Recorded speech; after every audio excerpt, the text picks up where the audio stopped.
Hello, friends. Jay here, the silent cartographer. 6:30 in the morning. I had a bit of a panic attack on my way to bed, so I could not sleep at all, and nothing calms me down more than making a map. So we're gonna go ahead and we're gonna make a full HD 1080p map in WonderDraft just to kind of calm my nerves a little bit. So I hope everyone's morning has been going well. This is gonna be number 11, which is hard to believe we're almost at 2 weeks of daily map. Let's go ahead to our land generation turn. And, I mean, I've never done an atoll successfully, just because, in my opinion, they kind of look crap. Like, these don't look great to me. You got a big ring of land. Um, which I guess you can do some interesting things with a ring of land. Like, you could take something like, where's a good one?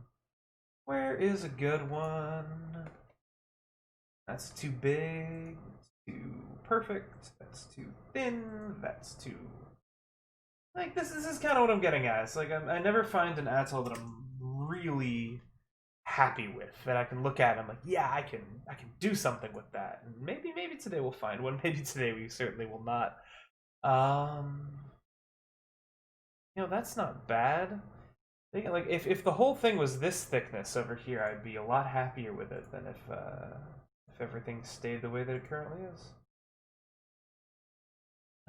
Equirectangular is kind of the right. We've got the water level.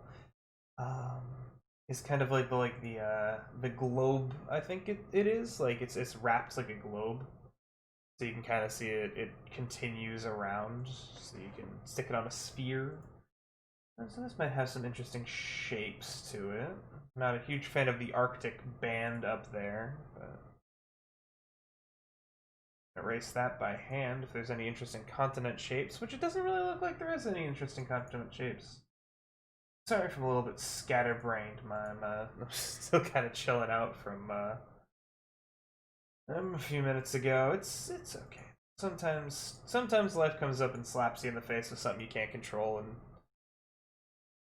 life isn't about finding happiness. It's about not letting the... God, it's a fucking Wonder Years song. Life's not, life's not about forcing happiness. It's about not letting the sadness win, which is, I mean, it's a pretty melancholy way of looking at life, but in a lot of senses, it's very true that, like, sometimes your daily routine is fighting back the things that you wanna, or that you need to fight from, and sometimes you win that fight, sometimes you lose that fight horribly, and this fight kicked my butt, so that's why we're here making a map. I'm just like, my eyes are glossing over as I'm doing this. I'm not even focusing on what could be a cool map or not. No, not uniform. Oh, I didn't even realize that the generate things had little funny texts on them. That's always nice. I'm looking for that continent to just come and sweep me off my feet, to be the one, as it were. That one's not bad. I want something that's really square today. I don't want something that's I asked for something square. It gives me a literal square with an archipelago on it, but I want something chunkier than even that. Maybe we go down to like 0.15 water level. We give ourselves a lot more land. That's nice and chunky. We could cut the top off of that and have something, but I'm not quite feeling that quite yet. We're gonna keep on going, keep on going. I know this is basically the exact same one that I vetoed earlier because there was water in it, but I think that we're going to go with this one. I think we're going to grab our drop the land into the ocean tool, and we are just going to crank away at this one because I can't really justify spending any more than 5 minutes creating the land mass for this one. I'm sure you guys are all horrendously bored. Once again, all 0 people who watch this series, which I do find funny. But who knows, maybe someday.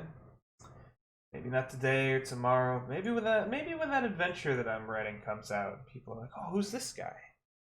Maybe then people will come and watch my maps. I was gonna say maybe they'll care, but I think that's the wrong mentality to have. I think it's the wrong mentality to have. And you know, maybe that's a lake. Maybe that's not a... That's not a landmass. Maybe that's a lake. That goes like that. Maybe that goes like that. Maybe we're going to grab our land brush. We're going to zoom the hell in so we can actually see what the hell we are doing. Sorry, I'm cursing a little bit more than usual. When I get nervous, my filter kind of flies out of the window and just comes with the territory. I don't mean anything by it. But, you know, again, the reason we're doing these daily maps, the reason we're sitting down and we're being artistic is because we wanna calm down. We want to do something that is enjoyable, that I find enjoyable. It's very important when you're going through something sad or scary or that you don't really want to think about, that you find one thing that you enjoy and you just latch onto that thing. If that thing stops being fun, you find another thing. If that thing stops being fun, you find another thing. I mean, I know that one of the categories of depression, one of the things that depression is said to do is to take the fun out of the things that you love, and I mean it's true. It does suck the it does suck the life out of you some days. But I mean that's maybe when it's time to go get some help. And I mean, just like a lot of things in life, I'm not that great at going and getting help, but and I know it's not that easy. But I mean, I think you and I both, you person relating to what I'm saying, not every single person here certainly. We could do well with just getting a little bit of help sometimes, and there's no shame in getting help. I'm not ashamed to get help. I don't know if anybody else can relate to this, but sometimes when I'm really in the thick of it, I know what I have to do. I know, hey, like I have to go and take care of myself, but my body just won't move. I won't be able to do what it is that I want to do, and it feels like an anchor is just sitting on my chest, and I can't get out of bed. And I mean, like my mother called me a couple days ago, and she's like, "Hey, you need to go to a doctor. You're gaining weight. You're losing hair. You're getting old." Like, and I mean, I agree with her. I do need to go see a doctor. I haven't had a physical in maybe 4 years. Who knows what's going on in my body? But you know, every day that I wake up and I pick up that phone, I can't do it, and I don't know why. Like I could stop and I could pause this map right now and I could call a doctor. I mean, of course, that's not necessarily true. I don't know what doctors would be around at 6 o'clock in the morning on a Tuesday. Tuesday, yep. So, I mean, maybe in that aspect, it's a little bit unrealistic, but I think maybe later today I should call a doctor. Maybe I'll make that my goal. Maybe that'll be the one thing I do today. Doesn't matter if I spend the whole day sleeping. Doesn't matter if I spend the whole day playing video games, as long as I call a doctor and I say, "Hey doc, I haven't had a physical in about as long as I've been alive. Could you just make sure that I'm not dying?" That'd be grand. And who knows, maybe he'll be a nice guy, maybe she'll be a nice girl, maybe it'll be fun. Maybe it'll be fun to go to the doctors. I'm going to go with a nice fun color today. I'm going to go with the super bright and vibrant green color for the farmland, or for the main continent color. We'll see how much of this sticks around, because that is an aggressive green. Well, I do also like this red kind of area for the top of this. Maybe. Oh, you know what we could do? You know what we could do?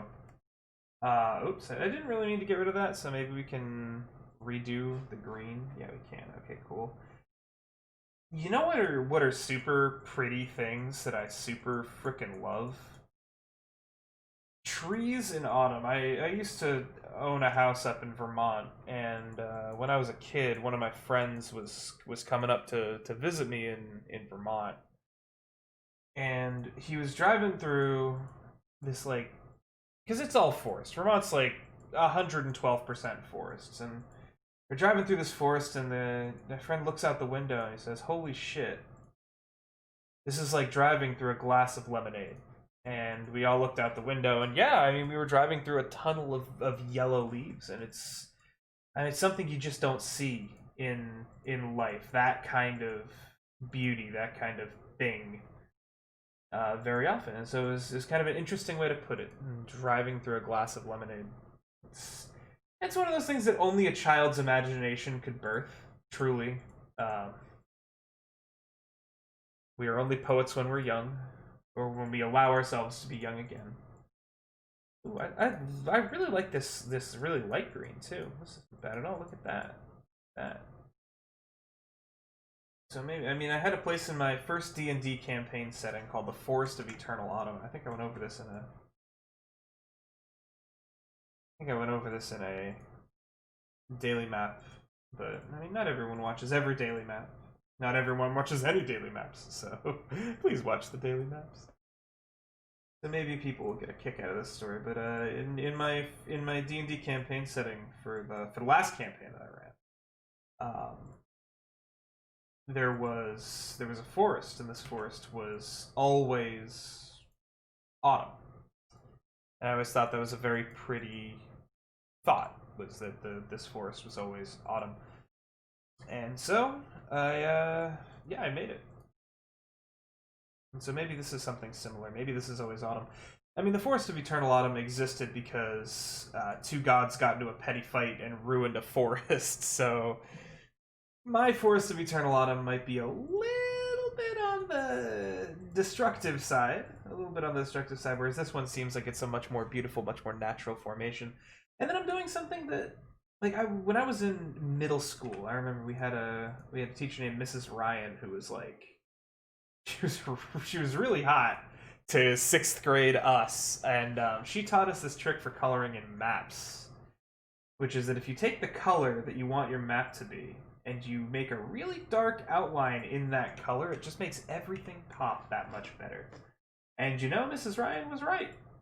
She was 100% right. So if we go ahead and we just kind of pink that up a little bit just to kind of match that, go back to our orange and just singe the edge just a little bit. Look how much that pops. I'm just gonna get into my chair better. There we go. Okay, so we've got our big area here now. What kind of symbols do we want to put down here? What kind of things do we want to do? Do we want to do trees first? What do the trees even look like on that? That's kind of an interesting gradient, rainbow trees. Although I think I would use the lumpy trees. I like the texture of the lumpy trees a little bit more. And so I think that we need some menial tasks right now. So maybe we're gonna go ahead and drop this back down to 0, and we're gonna go right back to placing a tree every couple feet. Because you know it's a style I hated until a couple of days ago when I did a daily map in that style, and I realized, hey, it sucks to make them because you gotta click 101 times. But when you want to just click a button over and over again, when you want to just chill out, let your mind wander to other things, or maybe if you want to distract yourself from something that you don't really want to think about, just clicking trees can be aggressively therapeutic. And so I will click trees because I need some aggressive therapy right now. Yeah, look at that scarlet trees. And then we're gonna taper these off a little bit. So this is gonna be a super duper long daily map. Although we're only at 13 minutes in, I feel like I've been sitting here for so much longer. It's like, I mean, when I'm having a good panic, time stops for me. Genuinely, wholeheartedly, time just grinds to a halt. And so I'm definitely feeling the effects of that right now because I feel like we've been doing this for an hour already. But no, it's only been 13 minutes. What a 13 minutes it has been. Let's actually go into our symbols really quickly. Let's grab a farmstead. Maybe I want something that'll take the color of the background, though. Maybe I want one of these. No, that's a little too big for what I'm looking for. I do wish some of the town icons, which I guess this kind of is one, would hold the that kind of is exactly what I'm looking for right now. So maybe a little town, maybe it's a little church spire right out in the middle of nowhere. And we're gonna grab the tree brush. We're gonna move it up to. I think this is 100. Yeah, okay. So I've been working on 100 scale. That's okay. It's okay to work at 100 scale. We're gonna go ahead and surround this with You know, there's a fantastic Dungeons and Dragons and role playing games YouTuber named Matthew Colville, and he actually wrote a book. Well, he's written a couple books, but one of the books he wrote is called Priest, and it's the story of a, well, I'll let you figure that one out for yourself. But anyways, this is not really a spoiler, but the priest is tasked in finding out why an enchanted forest is having some problems, and this kind of reminds me. A temple out in the middle of the forest reminds me of his book, and it's absolutely fantastic, absolutely fantastic. So why don't we do another one of these to see if anybody's paying attention. The last one of these, I think it was at the end of the super long. Oh god, saving noise scared the crap out of me. The last time I did this was at the end of the super long one, but how about in the middle of this one? If you've watched up to this far, and you drop a timestamp down below of exactly what I'm saying, these words, I will try to find out how to get in touch with you through YouTube, and I will gift you a copy of Matthew Colville's book, Priest. And then you can read it, and you can tell all your friends to go check out Matt Colville, because he's really fucking cool. Especially if you want to be a dungeon master. I think his stuff is required reading. A lot of people hold Matthew Mercer of Critical Role to critical acclaim, as they should. He's a fantastic dungeon master, but I mean, Matt, understandably, does not really have the time nor energy to go into his DMing and his DMing prepping and all that stuff. But Colville, well, he's made like a 90-part series on how to be a great dungeon master called Running the Game, and it doesn't even cover just dungeon master stuff. It's philosophy, it's mindset, it's writing advice, it's character building advice, it's all these different things. Watching that series will not only make you a better game master, but it will make you a better person. And so you should all go check out Matt Colville. Tell him I said hi just for the sole reason I want him to be confused and not understand who the hell I am. But nah, I mean, there's some exciting stuff that I'm thinking about in the world of cartography. Another great cartography YouTube channel, while I'm prattling them off, is WASD20. I believe the guy who runs that's name is Nate, and he occasionally runs like these mapping contests. And I've always kind of wanted to get in on one of those and really strut my stuff, but I'm kind of a crap artist, if I'm being honest. I mean, I like my Wonder Draft maps. I think my Wonder Draft maps look great. But I understand that Wonder Draft maps are not particularly the most technical aspects of cartography. Looked down upon by some, and I'm not worried about being looked down upon. I'm not worried about people being like, "Oh, he's not a real map drawer. He's not really drawing maps." No, I'm not worried about that. What I am worried about is just not being good enough, because I don't know. I'm of the mindset. I am of the mind that if you're going to enter a contest, you should really put your best foot forward. And some of the people who enter his contests are incredible artists. And yeah, I would want to do something special. We'll put it that way. So if there's a theme that really resonates with me, and I can really figure out what I want to do with it, then yeah, I very well might take the time to draw a map for a WASD20 contest.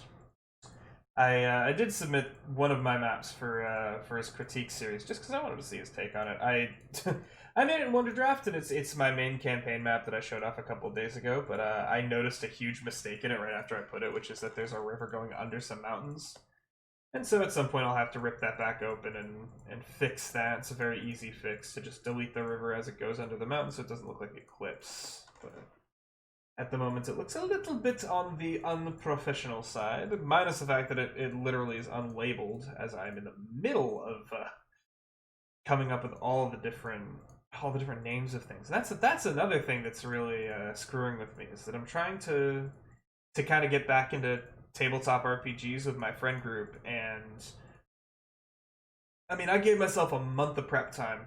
I gave myself till September to prep this adventure. And what's the first thing I do?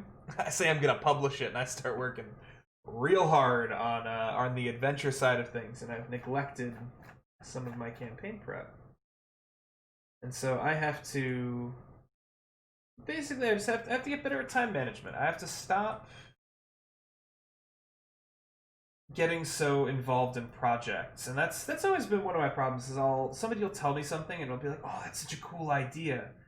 Let me get in on that project. When the correct answer should be, hey, that's a really cool idea. I wish you the best, but I need to worry about my own stuff, not necessarily somebody else's stuff. And so I have a bad habit of getting into a lot of other people's stuff because I have problems saying no to people, and because I have very fortunately been gifted the favor of many great friends who trust me with a lot of their creative endeavors. So when they have need of an opinion, oftentimes I'm one of the people they turn to, and I love being that guy who can sit down and critique someone's writing or look over someone's campaign setting or brainstorm ideas about a homebrew class or an item or a spell, etc. But I mean, it comes to a point where when you wake up and you get 30 plus DMs on Discord overnight, and they're all potentially somebody asking you to do something, it can get very, very daunting to get that done. And I mean, I won't lie about it. I have taken on far more on my plate than I could feasibly chew many times before, and I've failed miserably because of it. I'm kind of a career failure if I really think about it that way. I haven't really achieved much, but I have been involved with a lot of cool stuff, and that to me screams that I'm a bit of a flake, and I don't like being a flake. And it's hard to break that habit. It's hard to put my foot down and advocate for myself and say like, hey, your D&D campaign is super cool, but no, I don't want to edit all of your magic items. Or hey, your character concept is really cool, but I don't really have time to come up with all the stuff you'd need for the backstory for that. Maybe you could come up with something and share it with me later. I mean, it's that simple to say it. I just said it right now, but in the moment when you're talking to that person and they're super excited about it and they do have a genuinely good idea, or sometimes they have a really bad idea. I also have problems telling people I don't like their ideas, but that's a whole different can of worms. It can be difficult to turn away true passion and ambition when it comes knocking on your door. I mean, a great example is with my D&D campaign. People make backup characters that they like more than their main characters, and that can become a big problem sometimes. Because I mean, you're not supposed to. I mean, you're supposed to have a backup character in case your main character gets pasted on the ground, but at the same time, if you fall too far in love with your backup character, why are you not just playing that character? And so in my previous campaign, one of the reasons why that campaign fell through is because my players didn't want to play any of the characters they had, because they'd all made these other characters that they wanted to play really bad.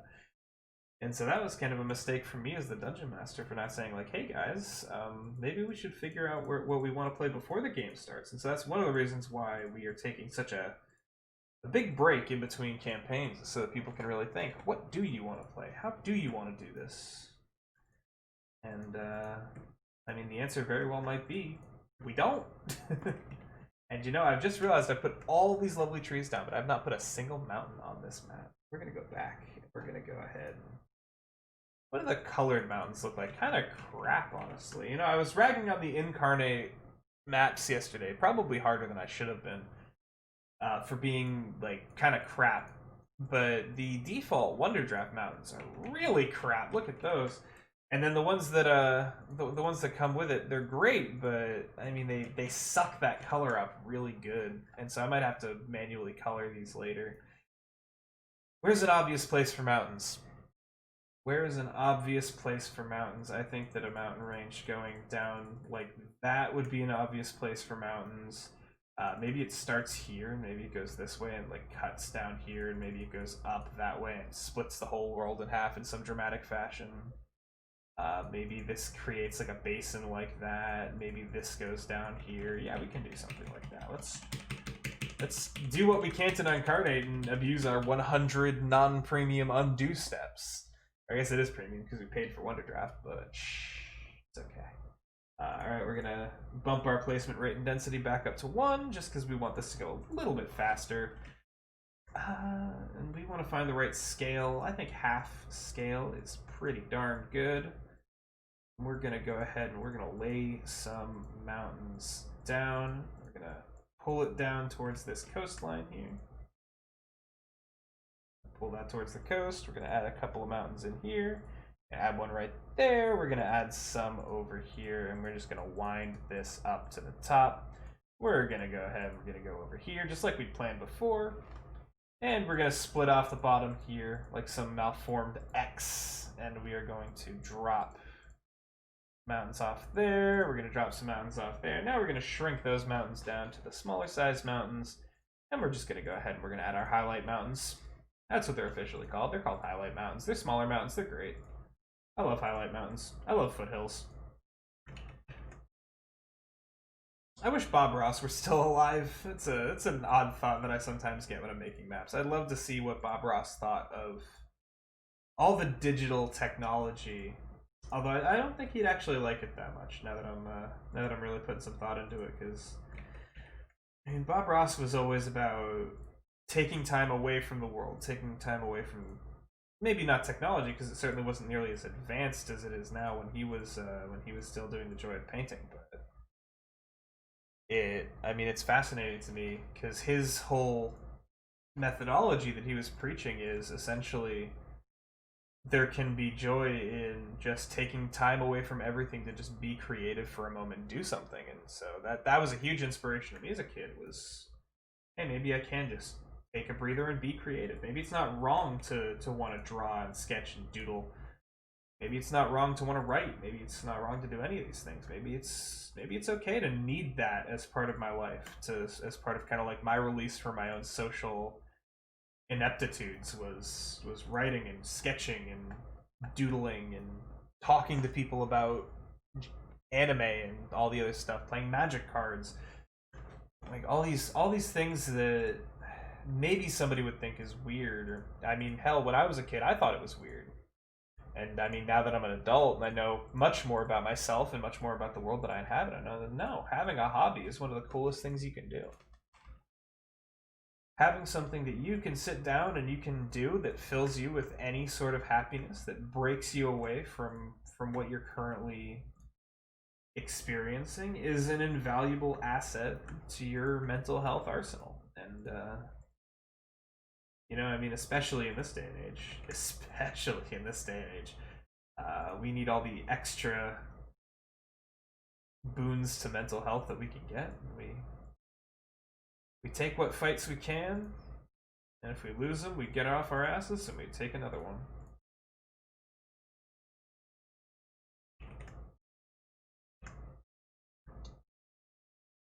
I mean, I think Bob Ross would appreciate how accessible art has gotten.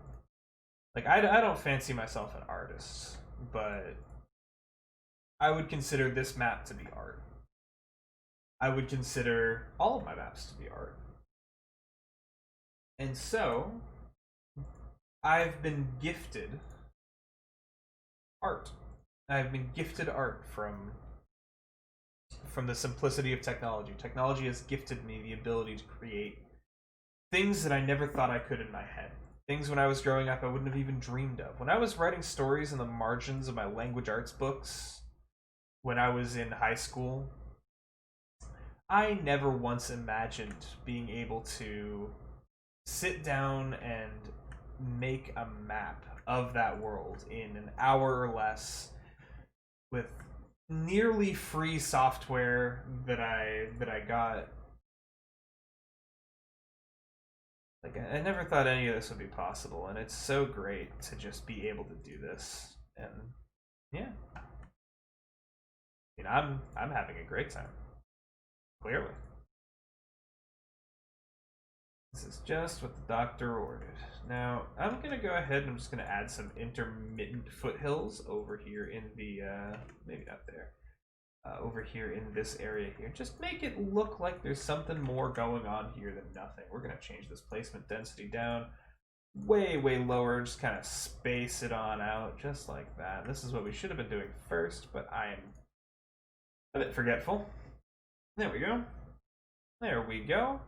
And so now what I want to do is I want to go to the land tool. I want to go to the paint tool. I want to filter. I want to turn all off. I want to go to mountains. And then I want to find a good mountain color. And that almost looks like it, honestly. I kind of want to keep to this farm theme. I think that's way too green. Yeah, way too green. That kind of red, though, that's kind of nice.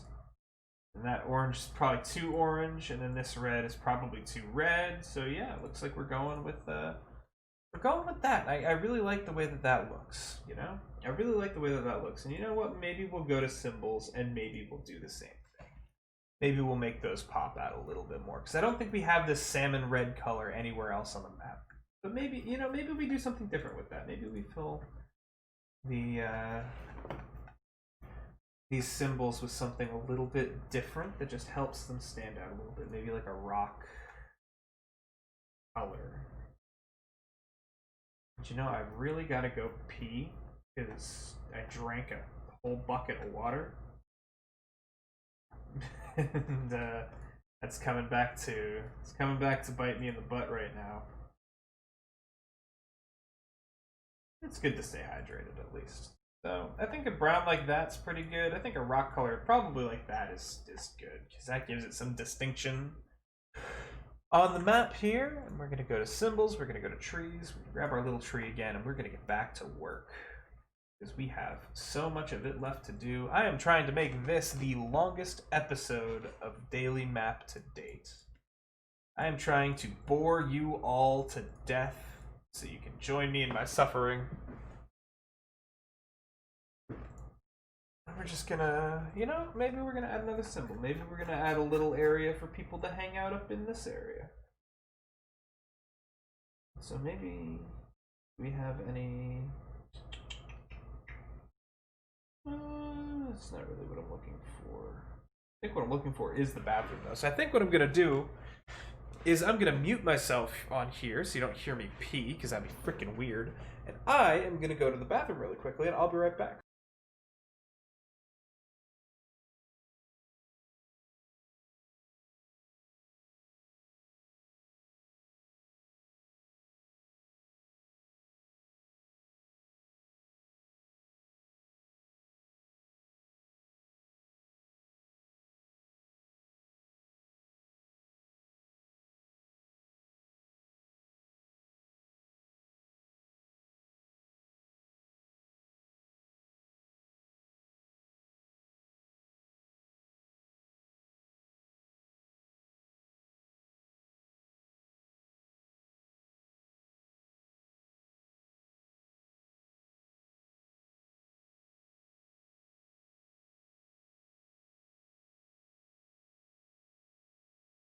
Okay, setting the record for professionalism. Yesterday I had to get a package from the door. Today, yeah, I have to go pee in the middle of a recording. Let's see what we can find here. See if we can find anything interesting. That's certainly an interesting thing. Oh, wow. You know, that's actually really... that's something that could really work somewhere. You'd have to kind of build a map around it. Maybe one day I will do that. Maybe tomorrow's map, the whole idea will be to pick a symbol and build a whole map around that symbol. That might be a fun little concept for that. Maybe shrink this down real good. Once again, let's match it to the scale of our other houses. That is aggressively yellow, but we'll change that in a minute. So we can put together almost this little bazaar here in the middle of this northern area with a bridge right over the top of it. Oh god, these are so nice. Look at these stamps. How have I never really... I'm getting inspired by those stamps. That's great. Inspiration is great. Let's zoom out a little bit and see if that looks wrong, and I think it does look a bit wrong. That's okay, that just means we have to start over again. And I'm sure you guys won't mind starting over again, given the fact that it's, well, you know. Well, you know. Really quickly. I know nothing changed on your end, but something major changed on my end. Gosh darn it, that's all we need to know. Okay, so we gotta find something to put up here. I'm not a huge fan of the Asian housing for this, just because it's not really fitting the theme of the rest of the map. Although I would like to do some different themed things, because to me at least, having everything be the same is it's a problem that I've had for a very long time. Is that I have a style and I stick to that style. Part of the daily map's appeal was for me to learn new styles, to do new things that I haven't done before. And maybe this is certainly something new. Look at that. What's that? I don't know. I want to find out though. I want to find out what that is, and that is all we need to know. All we need to give our imaginations is the will to ask the question, what is that? And then you'd be surprised at how good our brain is at saying, hey, you know what, that could be. And then you just gotta run with that as far and as fast as that idea will take you. And you'll come out the other side enriched and with a great story to tell. Because, you know, it's a funny thing. Storytelling, everybody says that they can write a book, they can write a novel, they can write a D&D adventure, etc. But I think what a lot of people don't realize, and something that I certainly didn't realize for a very, very long time, is that the idea is maybe 1% of the work.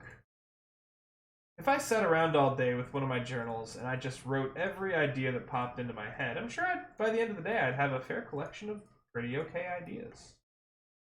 But it's the people who can take that fair collection of ideas and polish them and work them into something that other people can enjoy or that they can enjoy more themselves. Is kind of the art of writing and artwork and I mean all this other stuff that you can do. Being creative isn't about having ideas, it's about bringing those ideas to life.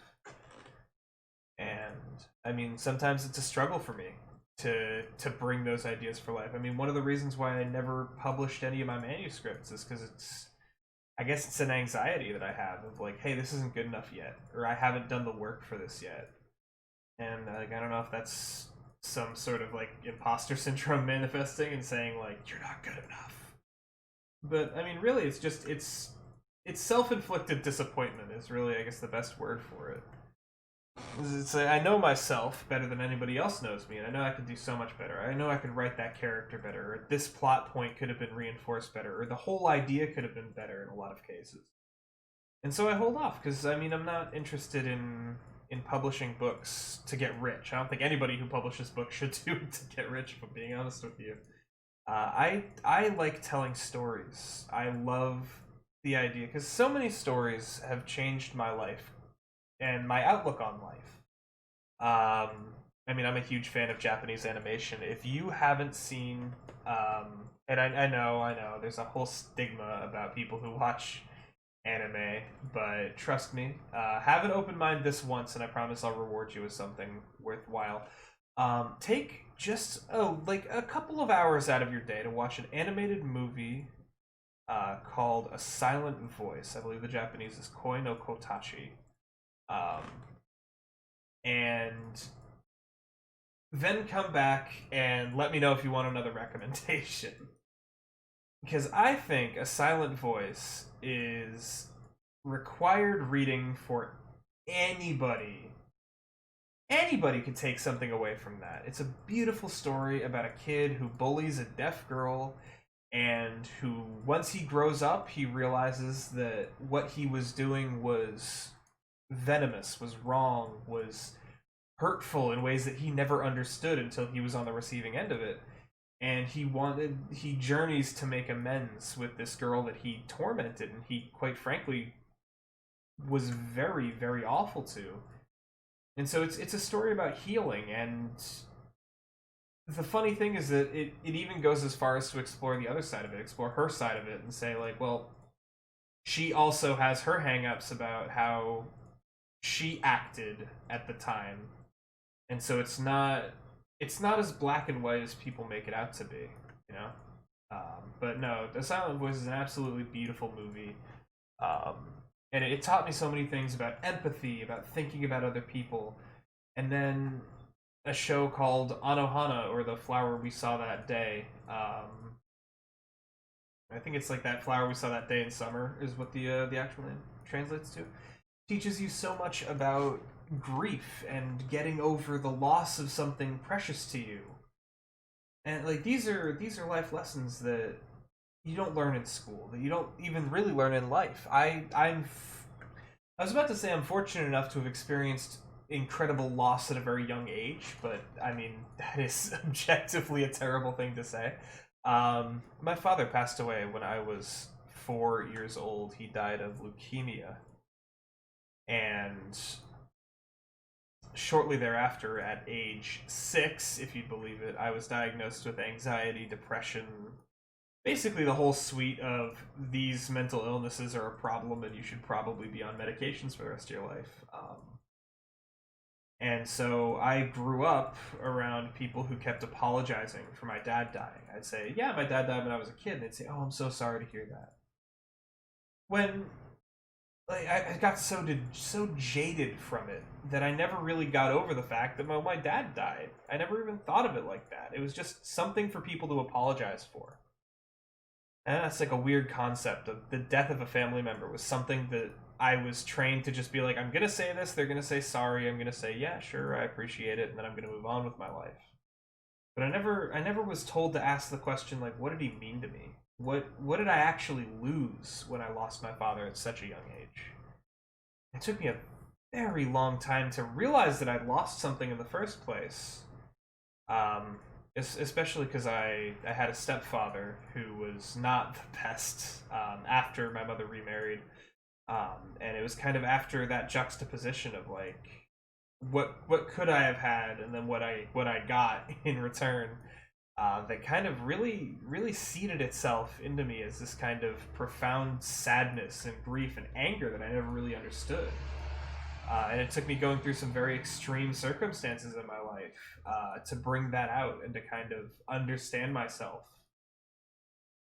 And if I had watched Anohana when I was growing up, if that was a show that was available to me when I was a kid, or Your Lie in April is another fantastic one, I would have had the emotional maturity, or at least I would have had more experience in what I could have done differently. You learn through stories, you learn through watching other people solve problems that you have. In the case of Anohana, that problem is people failing to get over the loss of their childhood friend, and then coming together to finally, as a group, reconcile with each other and move on in an absolutely touching and beautiful story.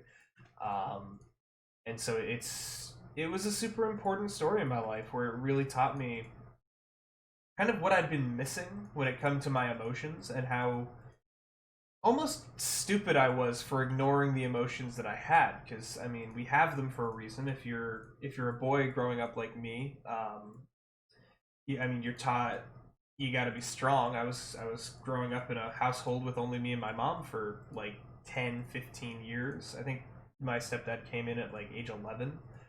And so like I was told by everybody, well, you're the man of the house now. You have to step up. You have to be that cornerstone. And my mom crumbled under the weight. I can't shy away from that fact. She failed to hold herself together to grieve properly, and as such, I also failed to grieve properly. And it's not fair to leave that on her. And I don't have any bad blood with my mother over the fact that she could not get over my father's death, but it was incredibly hard for us, and I was never told, like, hey, it's okay to be emotional about this, it's okay to be sad about this, it's okay to be angry about this. I never got that.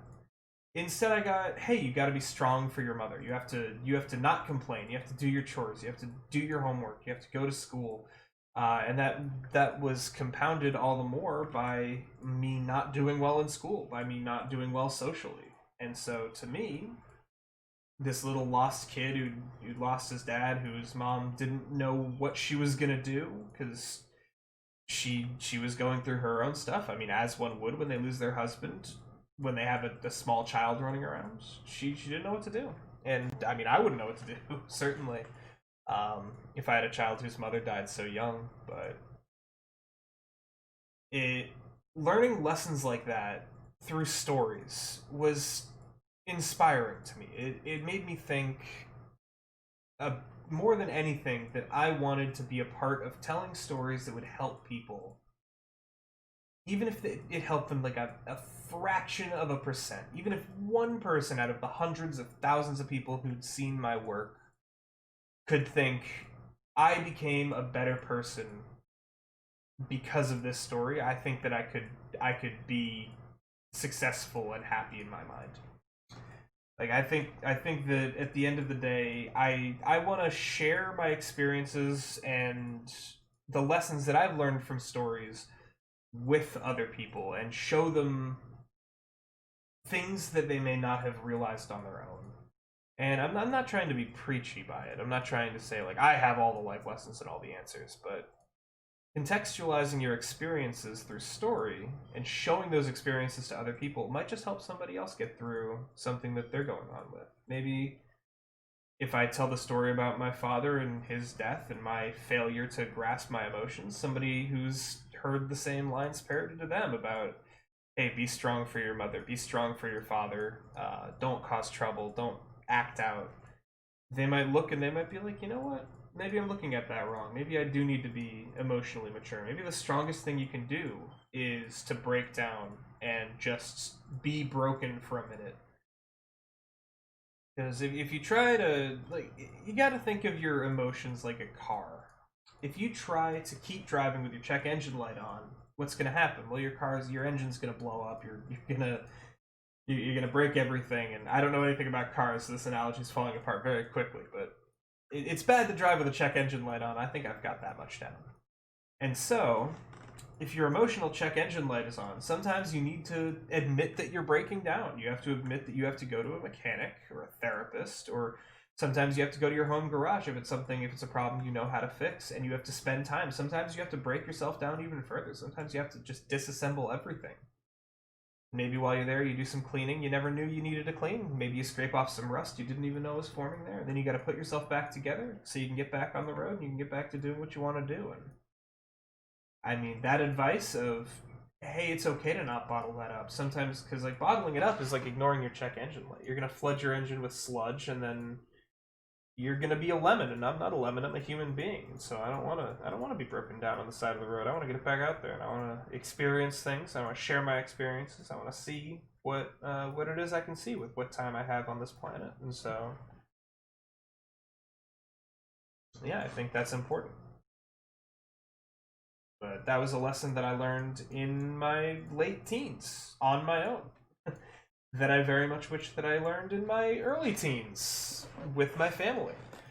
And I mean, I'm not ashamed to admit that anime taught me that life lesson about myself. I'm not ashamed to say that the anime March Came In Like a Lion, Sangatsu no Lion, is a masterpiece in showing depression in its rawest form and what it can really feel like to go through something with depression. I'm not going to say that I was going to say NHK ni Yokozo, but that's the Japanese title. Welcome to the NHK is completely accurate, but it's certainly a painfully accurate description of the life someone might lead when they're depressed and they refuse to leave their house. And I mean, there's parallels everywhere, and this isn't just anime. This is books. This is movies. Everyone has the medium that makes them happy, that resonates with them the most. And I was fortunate enough to find mine, and I'm fortunate enough to have found a lot of catharsis in that. But I know for a lot of people, they're still looking for that, and so if I can just point them in the right direction, then who knows? Maybe someday they'll leap out there and they'll change the world, and maybe I'll experience some of their stories. Maybe I'll experience some of their amazing feats. I mean, we're all capable of doing all these crazy things. We might not think we are, but we are. And so, I mean, it makes it even more sad that the world is falling apart the way that it is when I know how much potential even a single person has. And one person might not be able to change the world, but you might be able to change 6 or 7 people in your life. And if you can change 6 or 7 people, and those 6 or 7 people can change 6 or 7 people, you don't need to change the world by yourself. Because you're going to have people to help you do that with you. And I think that's what we need right now. I think more than anything, we need people willing to come together to change the world. And it's hard. It sucks. It's rough, and people are rude, and they are evil, and they are looking out for their own hides. But I refuse to believe that there is so little good out there that it cannot overcome the forces of evil, even the forces of evil that have already taken root and has been festering for decades. Because, you know, I mean, the story is as old as time. The hero who is born into a world where the demon lord has been ruling for many hundreds, if not many thousands of years, slowly builds a party and gains allies as he cuts across all these different areas, eventually coming to his castle, felling the beasts and ushering in a world of brilliance and beauty. I'd like to think that a story like that's how this is all going to end. I might be a hopeless romantic for thinking that, but I think that's okay. I think that's okay. And I think that this map's going okay, to bring it back to the original point of daily map. Daily map, not daily existential crisis. But sometimes you just gotta talk about the heavy stuff. Today felt like a day I needed to talk about some heavy stuff, and so here we are. And so, speaking of heavy stuff, we're gonna go to our land. We're gonna go to our paintbrush tool. We're gonna go ahead to the symbols. We're gonna go ahead and fill all these in, and we're gonna take a scroll back and look at this and see how we're doing. And I think that we have some problems. I think our problems are that these symbols right here are too large. So, like 0.25. That way too small. Maybe 0.75. Oh, that's too large. Maybe 0.6. Nope, that's very small. 0.6. That's 0.6. There we go. That's a little bit more manageable. So we're going to grab this one now. We're going to that scale, shrink it a little bit. We're going to zoom out again. Nope, I found the way to scale it up with or without the use of the button. That's very useful. So, you know, maybe we do this, maybe we do that, and maybe we grab even yet another one of these, and we shrink it down small.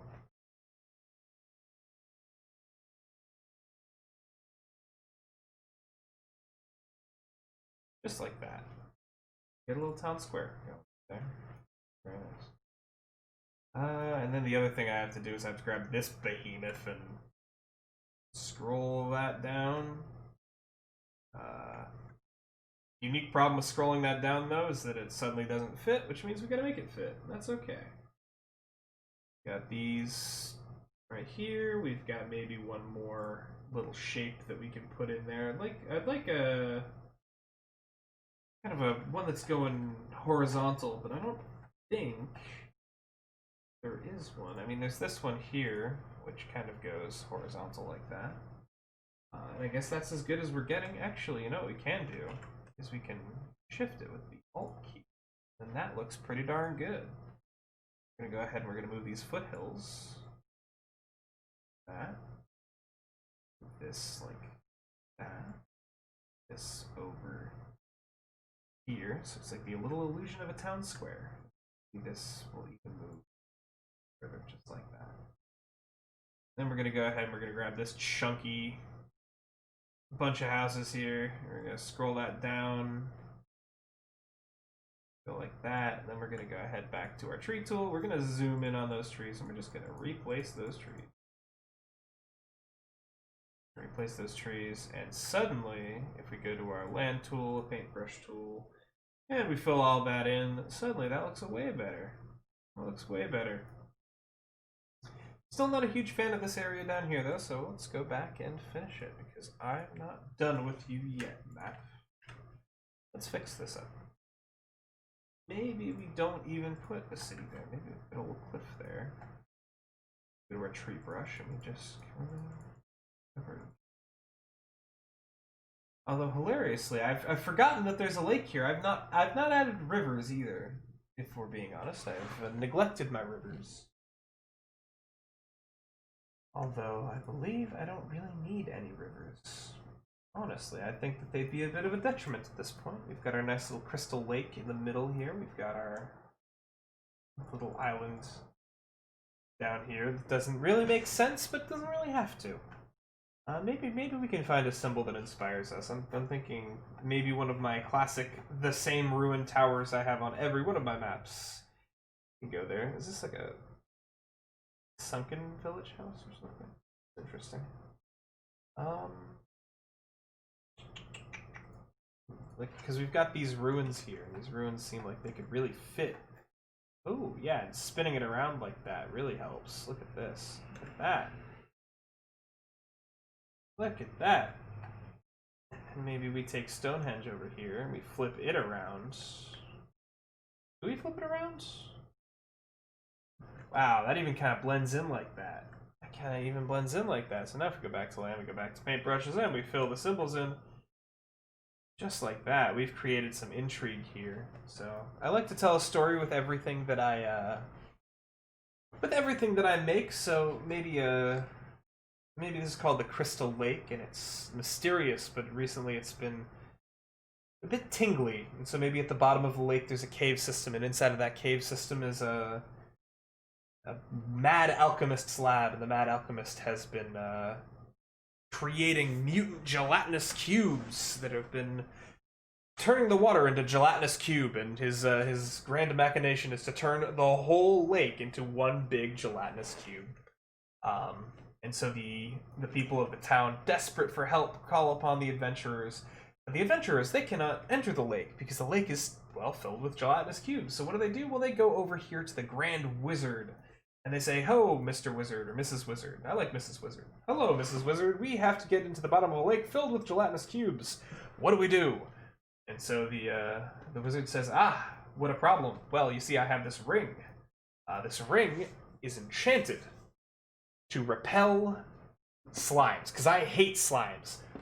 But it feasibly could be tweaked to deal with gelatinous cubes. So why don't you go past the mountains to the west to my colleague at the Grand Spire of Red Forest, the Grand Red Forest Spire. There, that wizard should be able to re-enchant the ring in order to zap gelatinous cubes." So the party goes over and they cross the mountains, which is a perilous journey. And they come to the hovel of the Red Forest Keep, or whatever the hell I called it a minute ago, because I literally forget already. And they say, "Hey, your friend, the witch or the wizard, she said that you could help us." She says, "Oh, my ex-wife, yeah. Give me that." And he takes it and he throws the ring out the window. "Oh no." Says, "Okay, well, I'm not going to help you because I don't trust you. She's tried to steal from my research in the past. That's why we divorced. And so now maybe this wizard's the person you have to help." And they say, "Go back into the mountains that were so dangerous when you crossed it. And the reason they're so dangerous is because there's a dragon hiding in that mountain." And so you leave her behind, and you go slay a dragon. You go back to her, and she gives you the ring. She says, "Okay, I'll fix this ring for my ex-wife. Here it is. Take it back to her. She can put the enchantment on it." So you have to go back to the other wife. Says, "Hi, your ex-wife says hello. Thank you for warning us about that terrible, terrible fate. Here's a ring." It's like, "Oh, yeah, okay, cool, thank you. this should now work on the slimes. And so you go to the slimes, you go back to the bottom of the lake, and you fight your way through. Maybe you kill the alchemist, but as his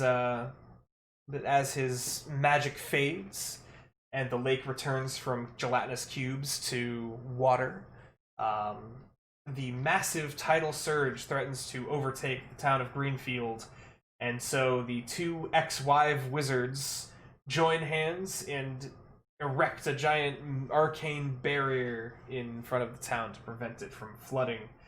And they get back together and have a crazy one-night stand, and we live happily ever after until the adventurers hear of a perilous beast rampaging through the Scarlet Isles on the right side of the map, and maybe they go over there for levels 5 to 7 or something of the sort. But anyways, I think that I've been rambling and delaying this far too long. Shockingly, this didn't actually take me nearly as long as the hour and 20-minute behemoth of a forest map, I guess because that map was far larger and the trees were far smaller. So yeah, thank you so much for watching. I've been Jay the Silent Cartographer. I'm also now just realizing that I actually have more work to do. So I am not Jay the Silent Cartographer. I am Jay the still working on this map.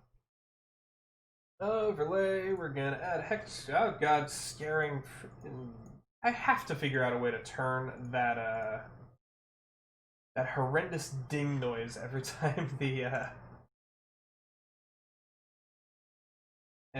map saves off, because it is terrifying, certifiably startling to get pung in my ear every couple of seconds. I've got it muted in OBS so you guys can't hear the deafening madness that is that noise going off, but alas. Right, I haven't screwed around with the with the water settings at all, so let's do that. Let's switch the water texture to certainly not that. That hurts my eyes. I apologize for that. I mean, sample is, oh, right, I'm changing the ground texture at this point, so let's take a look at this actually. See, equirectangular for this doesn't look that bad. It's got much more definition to the colors, and it kind of pops almost. Feudal adds a very light tone to it. I think worn is what we originally had, which is a much warmer color. Paper's lighter as well. What's the difference between paper and feudal? Feudal's even lighter than paper. Then vintage is even lighter than that. So now we're getting into the really bright, like almost pastel colors. You know, I almost like the pastel colors for this. And so let's go to the water textures. Certainly not black and white. Certainly not equirectangular. Maybe not feudal this time. Maybe imagination, actually. Or maybe even vintage. But we're going to change the...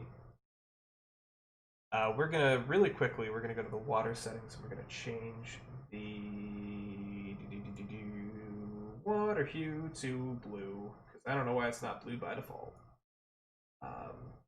Saturate it, drop the value so we can actually see the darn thing. And then I like the idea of the stain being this like paper. This paper and pastel go very well together. So let's try and find a, oh god, that's psychedelic. That's kind of purpley, pinky, reddy, orangey, yellowy, greeny, aqua-y, tealy, bluey. I guess yeah, blue would be the way to go. And then I just want to drop the value off just so it doesn't hurt my eyes so much, honestly. And then coastline style. Just gonna crank the FX distance really quickly just so I can see what is happening. So you got the hash pattern, you got the dash pattern, you got the uniform blend. Let's change this landmass outline to black just so that we can see. And the coastline color to black as well, just so we can understand what's going on here. We want the uniform band. Okay, that's certainly... I mean, although... Remember how we did that red highlight around the whole map? So this might actually look okay if we change this from that obnoxious... Well, actually, I think what we're looking for is the coastline color here. And so if we change that to a, like almost like a I wish that you could have like a gradient on this, because I'd love for this to go from red to green. But in lieu of that happening, I think maybe dropping the alpha on this and just adding a little bit of punch to it really does some good. Maybe move it up to teal, give it that glow effect that I enjoy doing now so much. It's almost indistinguishable. Give it a bit of a vignette. Mash in the landmass outline so that's a nice solid edge. The coastal FX distance, we can really crank that out a little bit. We can grab the coast color again. I just want it to be dark. I want it to be dark because I want it to contrast against the water and give a nice outline to our thing. I think that looks great. Vignette, I need to scroll all the way out to see properly. Really dark, none at all. I think that I genuinely think that it's okay to have some darkened edges here just to kind of give a little bit more look to it. I love how much this pops. I wish that this was the whole thing. I wish I could crop it down to that. Could do in Photoshop. But I mean, so I'm gonna zoom in like this, and I'm just gonna make the whole thing like this. I'm just gonna go symbols. I'm gonna go here. I'm gonna search for rose, which of course will bring up our compasses, compass roses. And then I want to go ahead and I want to make a red. Maybe not that red. Maybe like almost an auburn. That's more of a maroon. I wonder if I can just grab this color here. I love that color. Yeah, it's a bit more brown than I thought it was, but you know, I mean, sometimes it's brown. Then we're gonna grab this, and this is gonna be the rest of it. And so this, we're gonna crank the alpha up. We're gonna grab the eyedropper tool. We're gonna go ahead and we're gonna grab this nice green color down here. So this Christmas colored abomination is our colors. It means it looks awful. It genuinely looks really, really bad. Oh no. Okay. So I think we should pick the color that we like the most, which is kind of this burnt orangey autumny color. I think we should take the green and tell the green to stuff it back down to black, and maybe even become more opaque. That's way too piratey. Like a little Halloween compass rose going on here. I kind of dig, honestly. What's the difference between these two? Nothing? One backwards? No. What this?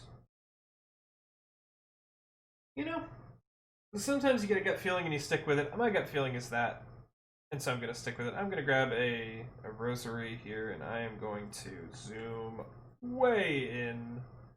I'm going to put it in exactly 8 directions, one for every cardinal and intercardinal, and then I'm going to line it up perfectly with the middle, and it will never be perfect because I suck at this.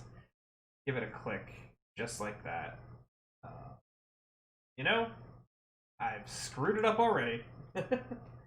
Outer radius, we're going to move this to like 1700, and that'll make it actually fade out faster. That's still even too big, so we're going to do 1000 maybe. We'll see. No, that's way too short. So instead of 1000, maybe we'll do 1500.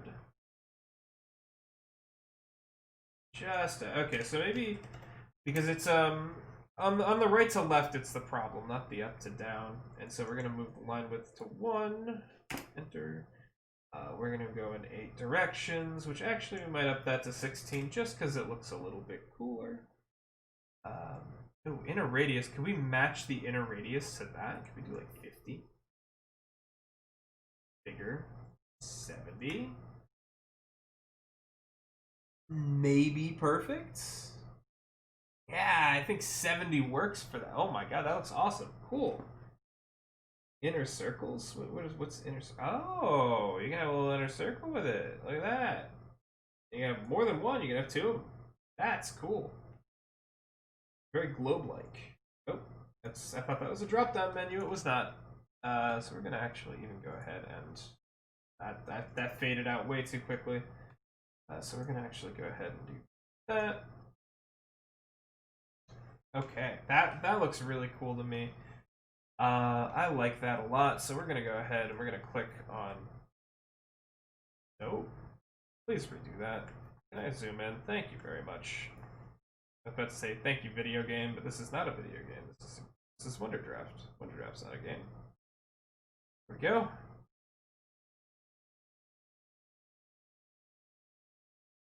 And if you don't think that that just ain't the coolest thing, look at that.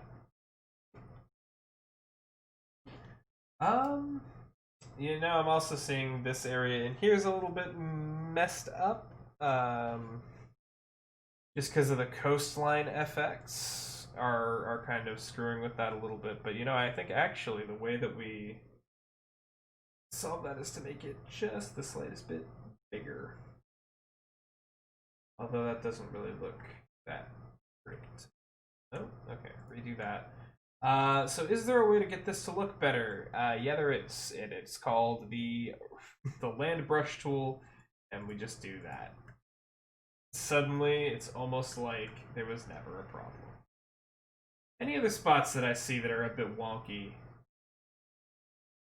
No. Okay. Well, there we have it. Now I have been Jay, the Silent Cartographer. Now you have completed watching map 11 of the daily map series. Thank you so much for watching. As always, the rights to this map, or a link to the exported image of this map, will be in the description below as a link to Imager, whatever you want to call it, which is, of course, a free and safe, most importantly, site for you to download images. So if you would like to acquire this map for use in your own tabletop game, or any other non-commercial use, feel free to go there and download it. If you have any comments, anything that I could do to make the series more watchable that I will probably ignore because I think I'm just going to keep doing it like this until my eyes bleed, feel free to leave them in the comments down below. Thank you so much for watching. I appreciate the ludicrous amount of time y'all spent listening to me ramble at nothing. I really needed this today, and this is a very, very fun map to make, even though technically I've made 2 maps in this awake cycle, so maybe I'll even do another one when I wake back up later. I think I'm about ready to try to go to sleep again. Thank you guys so much for watching. Have an amazing day, and I will see you tomorrow in the next episode of Daily Map.